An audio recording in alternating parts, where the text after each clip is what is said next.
Sharlie by Lynda Johnson. Narrated by the Reading Dragon. Prologue.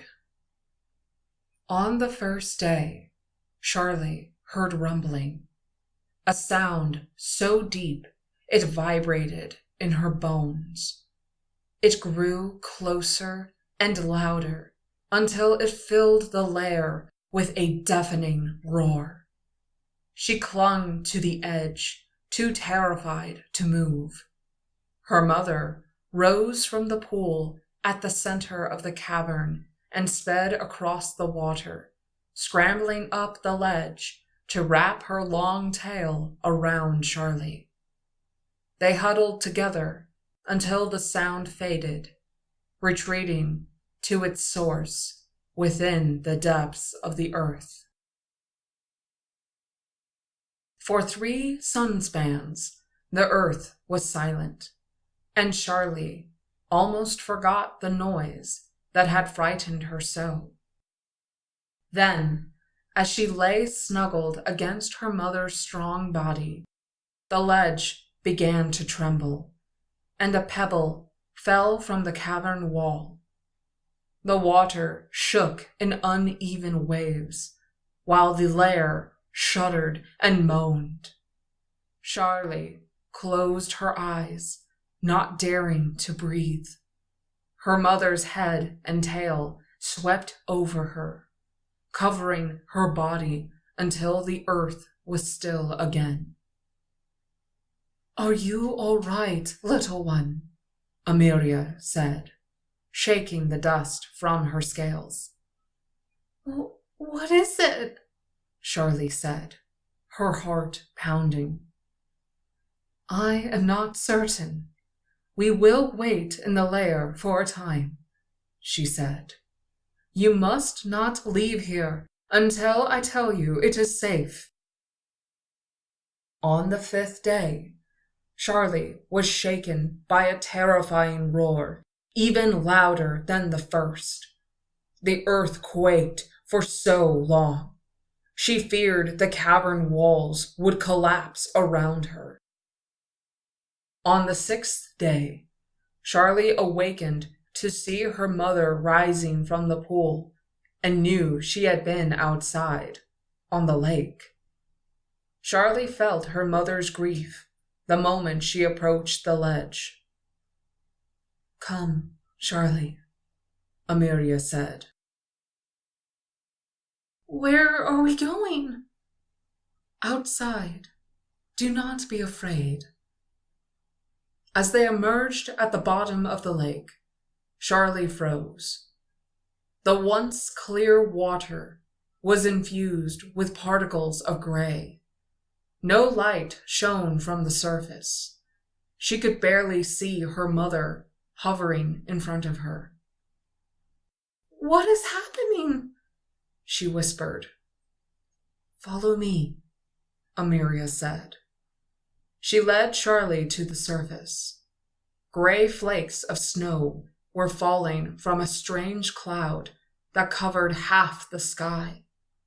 Sharlie could not see the mountains or the sun.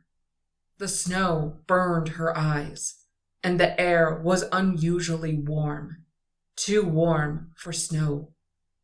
She inspected the flakes that landed on her mother's scales and realized that ash, not snow, was falling from the sky. "I do not see a fire," Sharlie said. How can... "The ashes have come from far away. I was not certain at first, but..." Sharlie's mother looked into her eyes. "I must leave you for a time," she said. "Leave me? But why? Where are you going?" "On a long journey." "You have never left me alone before." "I do not want to leave you now," Amelia said, wrapping her long neck around Sharlie's. "But I must."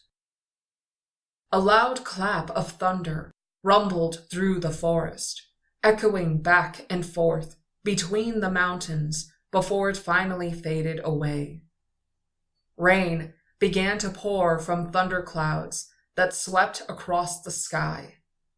Sharlie swam closer to her mother, watching streams of gray mud flow down the mountainside. Lightning flashed over the lake, and Sharlie began to tremble. She pressed her body against her mother's and tried to push her toward the lair. Her mother backed away, her words melting in a flood of sorrow. "I came to this place before you were born because I knew the old magic here would keep you safe. I hoped we would always be together, that I would never have to leave you." Sharlie bowed her head and stared at the cold water. "I will return to you within 1 moon span," she heard her mother say. "By the time I return, the ashes will be gone. Do you see? The rain is already washing them away." Her mother swam slowly backward. "Only 1 moon span. Wait for me. You will be safe here." The wind blew in angry gusts across the waves, pelting them both with sheets of rain. Sharlie watched her mother glide up and down as she crossed the lake, her silhouette slowly blending into the gray horizon. Then, without a sound, Emiria slipped beneath the water and was gone. For a long time, Sharlie fixed her gaze upon the spot where her mother had disappeared, watching raindrops splash into the lake, listening to thunder ripple across the sky. Then she began the long swim back to the lair. Her mother had promised she would return, that soon their home would reclaim its magical color and light. But as Sharlie looked around her, she could not believe she would ever again see the brilliant blue sky, the emerald green of the forest, or the sparkling sunrise on the waves. Thank you for listening to my narration of this story. If you like my narration and want to hear more, please hit that like button, subscribe, ring the notification bell, and follow me on Twitter at Ava2star so that you can be notified of when I post a new video. Thank you again for listening to The Reading Dragon.